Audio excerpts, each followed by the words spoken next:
인랜드 온누리교회 교우 여러분, 안녕하십니까? 말씀으로 나를 살피고 말씀으로 주위를 돌아보며 말씀 따라 함께 걸어가는 시간, 우리 시간입니다. 11월 24일입니다. 여러분, 화면이 뒤에가 풍성하죠?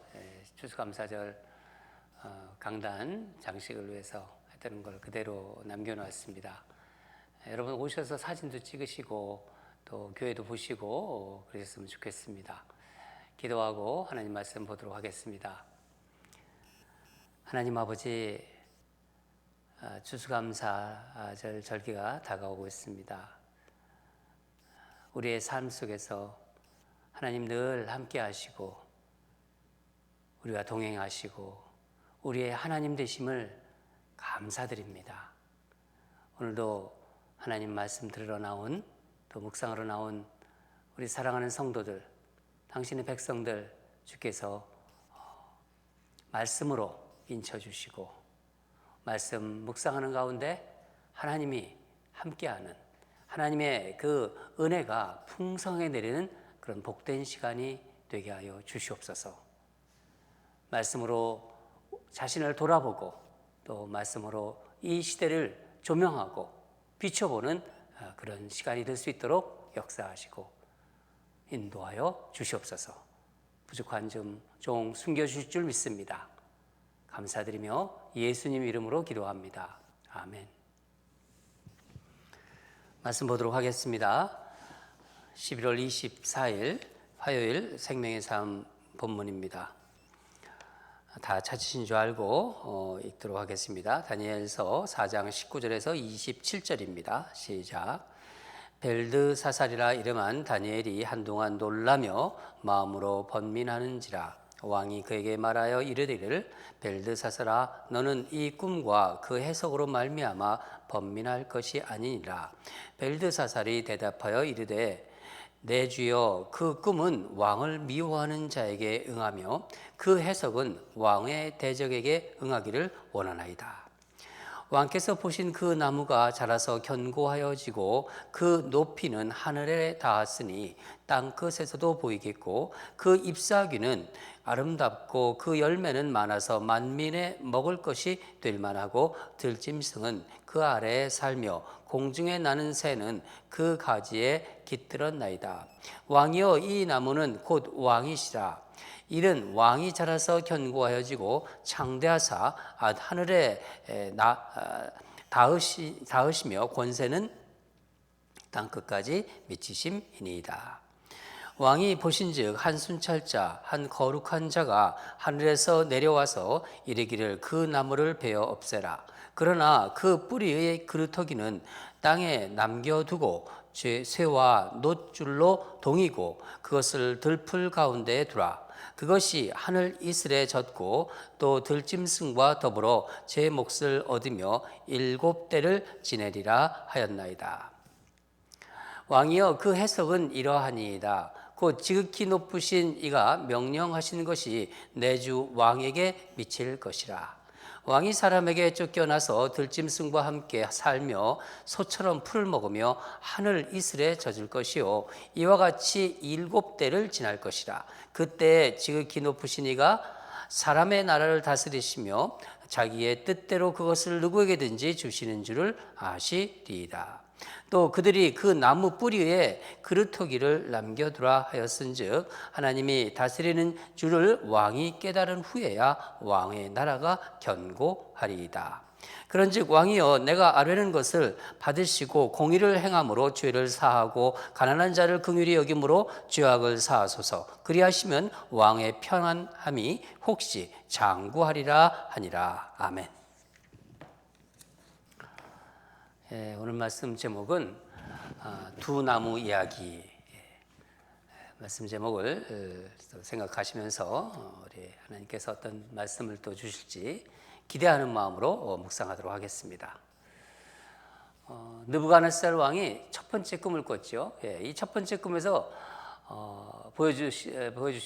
보인 거는 바벨론의 큰 그 은신상의 금머리로 이렇게 나왔어요. 바벨론이 그런 모습으로 보여졌다는 거죠. 그것은 느부갓네살을 또 상징할 수도 있는 거죠. 오늘 본문의 그 꿈은 느부갓네살이 꾼 두 번째 꿈에 대한 다니엘의 해석입니다. 느부갓네살 왕은 자신의 첫 번째 꿈은 기억 못했어요. 그렇죠? 예. 두 번째 꿈은 정확하게 기억하고 있습니다. 왕은 먼저 이제 바벨론의 그 박수 또 술사 이 점쟁이들에게 꿈을 해석하라고 이렇게 명령합니다. 그런데 이 바벨론의 느부갓네살 왕이 왜 먼저 다니엘을 부르지 않았을까요? 궁금하시죠? 다니엘을 불러서 바로 해석하면 되는데 느부갓네살 왕이 좀 두려움이 있었던 것 같아요. 다니엘은 이제 왕 밑에 거의 이 바벨론을 다 다스리는 총리였어요. 보니까 시간이 꽤 지났거든요. 자신은 해결하지 못하는 것을 다니엘이 다 해결하거든요. 백성들 사이에서 점점 이렇게 다니엘이 높아지는 것에 좀 신경이 쓰였던 거예요. 왕도 알아요. 이 박수나 이 술사들이 해석하지 못한다는 것을. 그래서 혹시나 하는 마음으로 했더니 역시 못합니다. 또 박수나 이 술사들도 사실 어떻게 거짓으로 꿈을 해석할 수도 없어요. 왜냐하면 왕이 분명히 다니엘을 부를 줄 알거든요. 느부갓네살이 이 꿈의 내용을 이제 좀 보겠는데 어제 본문에 자세히 나옵니다. 어제 본문 4장 10절에서 17절 내용인데 제가 요약해 드리겠습니다. 땅의 중앙에 있는 한 나무가 있다. 땅 중앙에 큰 나무 한 나무가 있는데 하늘을 닿을 정도로 높이 자라났다. 잎사귀가 아름답고 열매도 많아서 나무에 많은 사람들이 있고 또 새들, 들짐승까지 먹고 쉼을 얻고 있었다. 그런데 갑자기 하늘에서 순찰자가 내려와서 나무를 베어버리기 시작했다. 사람과 짐승이 다 떠나고 또 새들도 쫓아버렸다. 그러나 나무의 뿌리와 그루터기는 그대로 남겨두었고 쇠와 놋줄로 동여서 들풀 가운데 두었다. 이 그루터기는 이슬을 맞고 또 풀 뜯는 짐승들과 섞여 살았다. 정신을 잃게 되었고 짐승의 마음에 들어가서 7대를 살았다. 이것은 지극히 높으신 이가 사람의 나라를 다스리는 것을 알게 하라는 것이다. 여기까지 꾼 거예요. 이게 무슨 뜻인 것 같으세요, 여러분? 느부갓네살이 꾼 꿈의 내용입니다. 재미있죠? 저는 이 본문, 어제 본문도 묵상하면서 참 재미있었어요. 원래 이 꿈은요, 꿈을 풀기 전, 그러니까 해몽 전이 더 재미있어요. 왜냐하면 신비하니까. 이제 오늘 본문 19절을 이제 19절을 보면은요, 다니엘은 이제 왕의 꿈을 이제 그 내용을 듣잖아요. 듣고 처음에는 한동안 놀래요. 그리고 번민했다고 합니다. 지난번에는 왕의 꿈에 대해서 이제 그것을 알기 위해서 기도하고 또 그러니까 무슨 꿈인지 또 그것을 해석하기 위해서 기도했는데 하나님께 기도를 올려드렸잖아요. 이번에는 왕의 꿈을 듣자마자 알게 된 거예요. 바로 듣자마자 이제 꿈의 그 내용이 해석이 바로 된 거죠.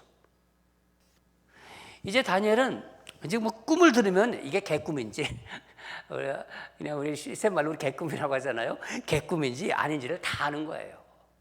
굉장히 다니엘은 영적인 사람입니다. 하나님이 주신 그 영이 있는 거예요. 번민하는 다니엘을 보고서 느부갓네살이 번민하지 말라고 하잖아요. 그죠? 오늘 본문에. 괜찮다. 다니엘 이야기해라. 속으로는 좀 떨고 있었을 거예요. 그렇죠. 꿈 때문에 번민했어요. 꿈 때문에 잠을 못 자고 그랬으니까. 다니엘은 근데 왜 고민했을까요? 왜 번민했을까요? 왕에게 앞으로 닥칠 일이 너무나 충격적인 일이었기 때문입니다. 여러분, 다니엘이 느부갓네살 왕과 함께 한 기간이 지금 40년이 돼가고 있어요. 40년이 말이 40년이지. 왕에 대한 연민과 걱정이 왜 없었겠어요? 40년이나 같이 조정 일을 했는 한 사람인데. 근데 이 충격적인 계시를 전해야 되는 거예요. 그러니까 고민이 되고 번민이 되는 거죠. 그래서 꿈이 차라리 왕을 대적하는 자들에게 이루어지기를 바란다고 얘기하잖아요.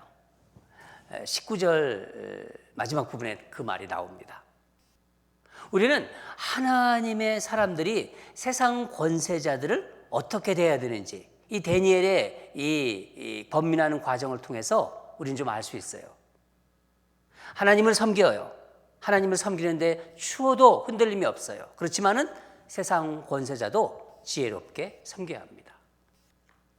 20절에서 21절을 보면요, 다니엘은 왕의 꿈을 다시 한번 그대로 말해요. 똑같이 거의 그대로 말합니다.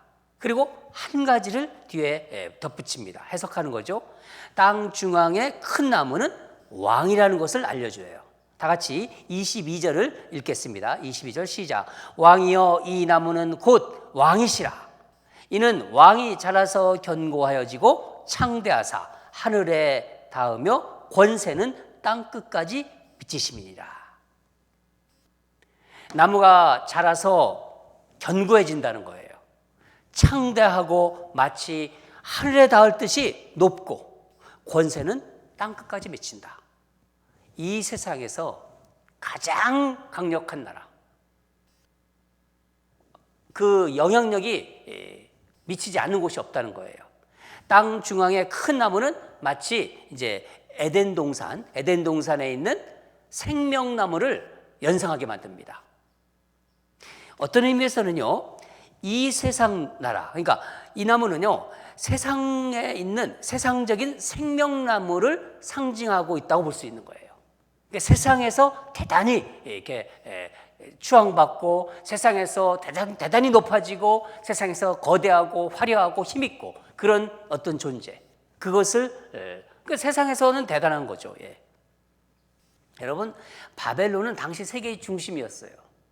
정치, 경제, 문화, 사회 모든 것이 바벨론으로 모였습니다.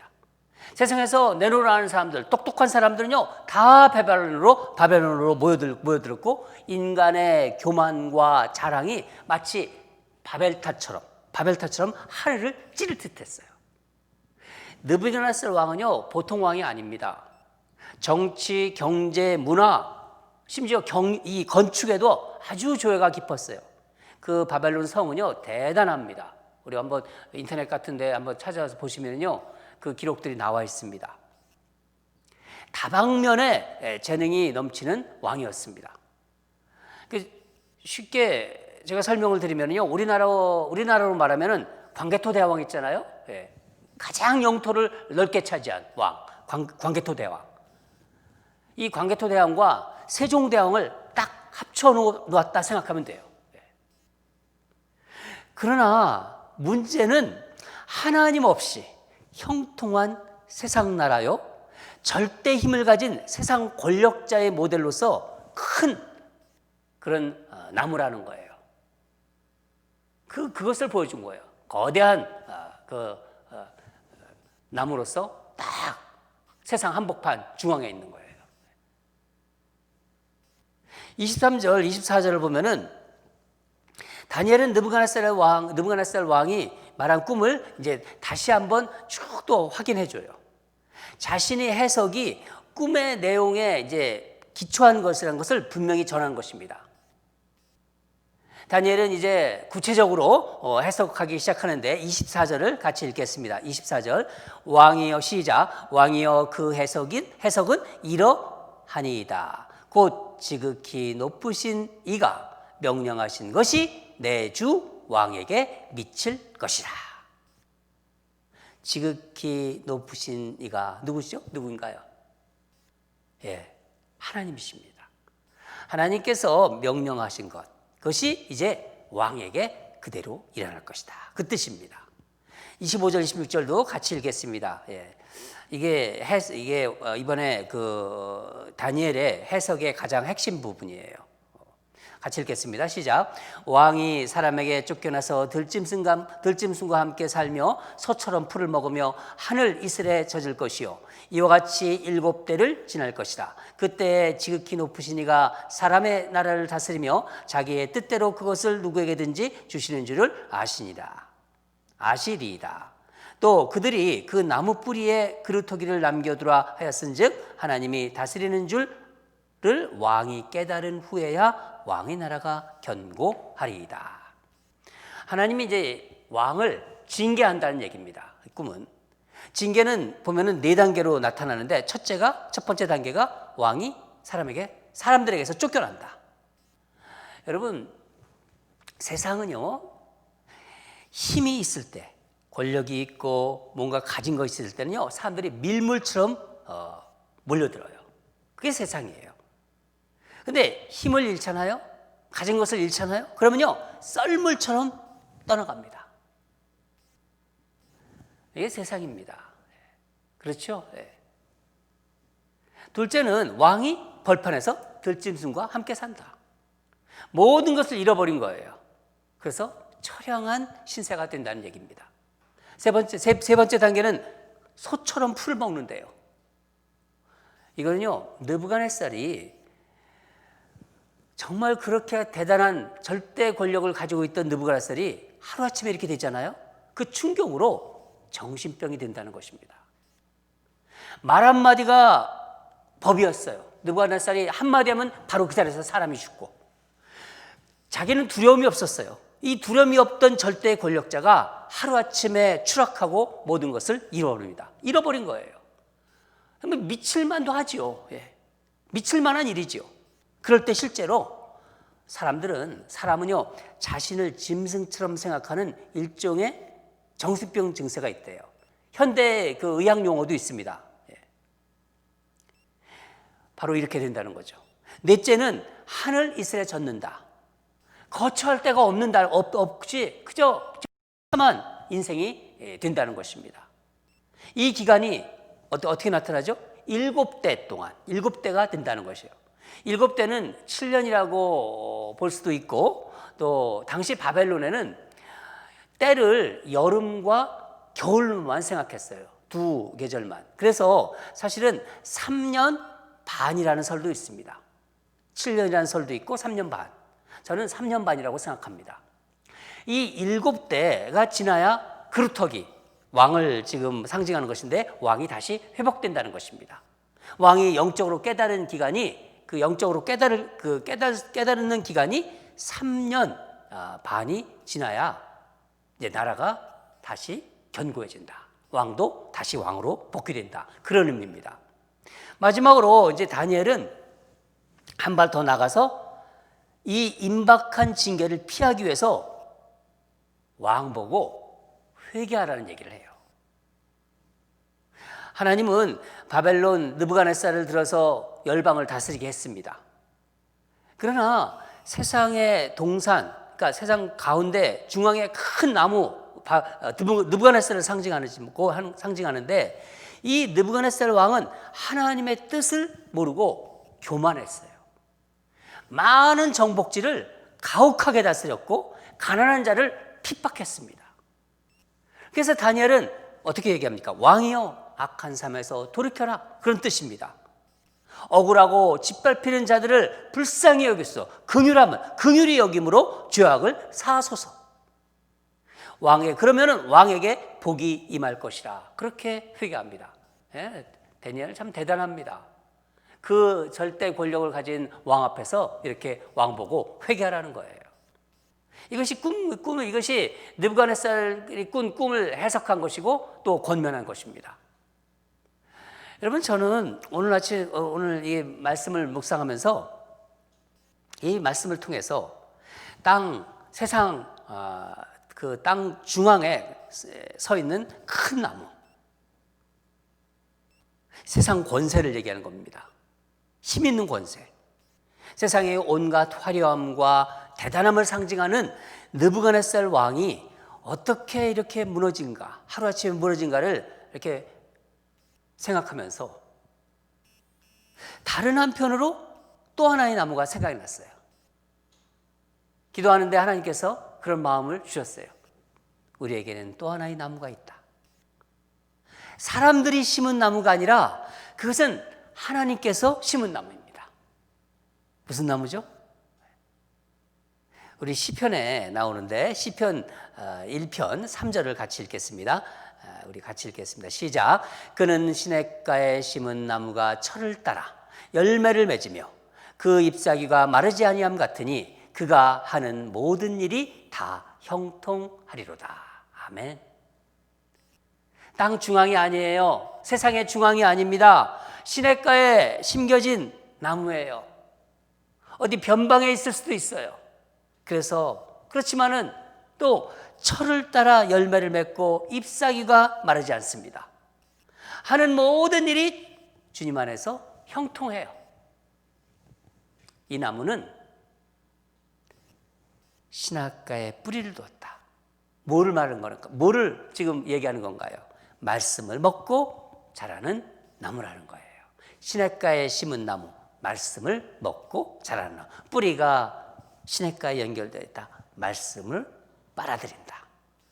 늘 하나님 말씀을 먹고 자라는 그런 나무들입니다. 여러분, 하나님 말씀을 먹고 자라는 나무는 이 세상 어느 곳에 있든지 형통합니다. 믿으시죠? 예, 저는 믿습니다. 하나님 말씀이 있는 시냇가에 심기운 나무, 가뭄이 와도 푸르고 흔들리지 않고 폭풍이 와도 흔들리지 않고 말씀으로 자라나는 이 말씀으로 자라는 사람들이 하나님이 심으신 시냇가의 나무들입니다. 저와 여러분이 그런 시냇가에 심은 나무가 되기를 간절히 축원합니다. 여러분, 우리는 하나님 말씀을 먹고 자라는 시냇가에 심은 나무들이에요. 그렇죠? 그러니까 우리 오늘 또 말씀들로 나오지 않았습니까? 이 세상에 화려하지 않고 대단하지 않고 그렇다 하더라도 우리는 영원한 하나님의 나라, 우리의 왕이신 하나님이 심으신 시냇가에 심은 나무라는 것을 잊지 마시고 언제나 말씀으로 살아가시는 우리 모두가 되기를 주님으로 축원합니다. 다 같이 기도하겠습니다. 사랑하는 하나님 아버지, 다니엘이 또 느부갓네살의 꾼 꿈을 해석하면서 우리에게 정말 우리가 필요한 것이 또 우리가 어떻게 살아가야 되는 것인지를 다시 한번 알려주심에 감사드립니다. 세상은 힘이 있고 화려하고 대단한 것, 그런 것을 쫓아가지만은 영원하지 않고 하나님이 모든 것을 주관하고 계시고 다스리고 있다는 것을 오늘도 말씀을 통해서 우리가 생각했고 묵상하게 하심에 감사드립니다. 늘 하나님 말씀으로 정말 시냇가에 심은 나무처럼 뿌리가 시냇가에 연결되어 있어서 가뭄에도 거뜬하고 어떤 어려움에도 흔들리지 않는 그런 시냇가에 심은 나무, 하나님의 말씀으로 늘 먹고 사는 그런 성도들, 그런 귀한 백성들이 되도록 지켜주시고 인도하여 주시옵소서. 말씀을 사모하며 나온 묵상하는 그리고 말씀으로 살아가는 모든 성도들을 축복해 주시고 함께하여 주시옵소서. 감사드리며 예수님 이름으로 기도합니다. 아멘. 두 가지 계속해서 기도하겠습니다.